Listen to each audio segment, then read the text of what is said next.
So this is the finished product. This is what we'll be making today. I'm about to show you step by step how to make your own ecosystem.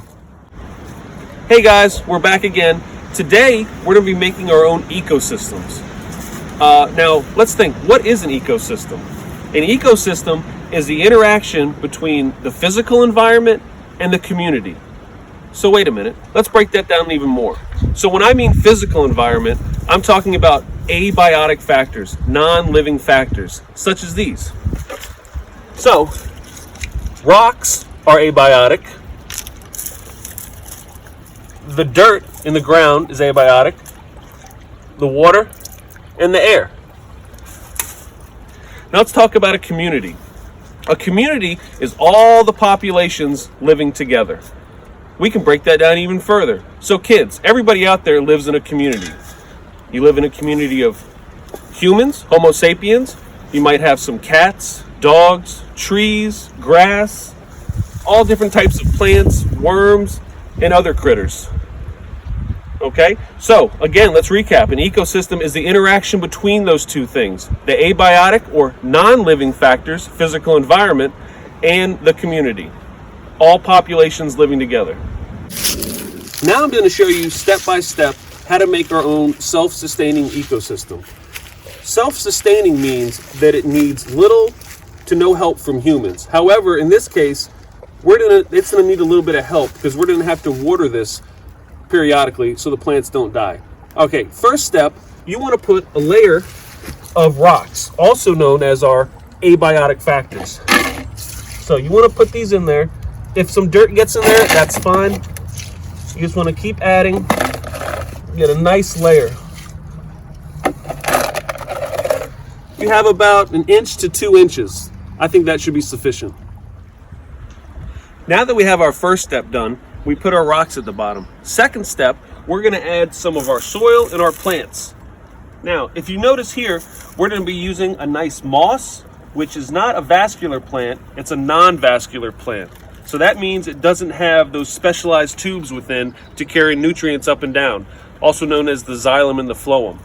And second, we have some ferns right here. Here's some older ferns right here. They're a little big and they're dying out. So we're going to go ahead and cut those away because we don't need those.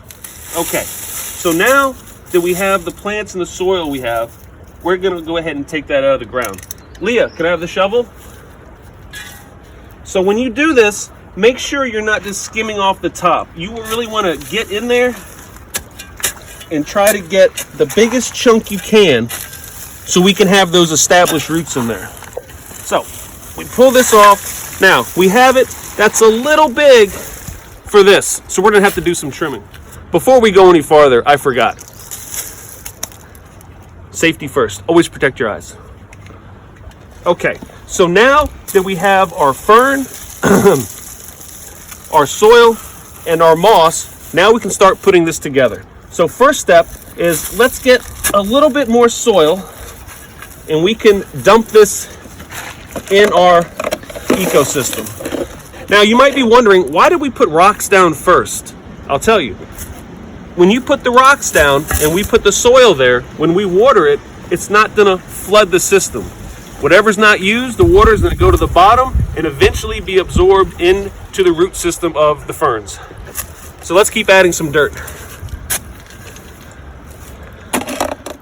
Okay, we just finished adding our soil, we have our ferns, and now we have our moss here at the bottom. Now, it's almost complete. You can add your own finishing touch to it. What I would like to do is add some more of those abiotic factors, remember the non-living ones, to your terrarium. Just liven it up a little bit. So I throw a little rock in there, maybe 2, maybe 3. It just looks a little neater. Now we have almost everything complete. We have one final step. We need to add a little bit of water to this. Okay, so I'm going to call in a special helper. Leah, can you add a little bit of water to this? A little bit more. Now, you don't want to use too much. Just pour it in. Maybe a little teeny bit more, Leah.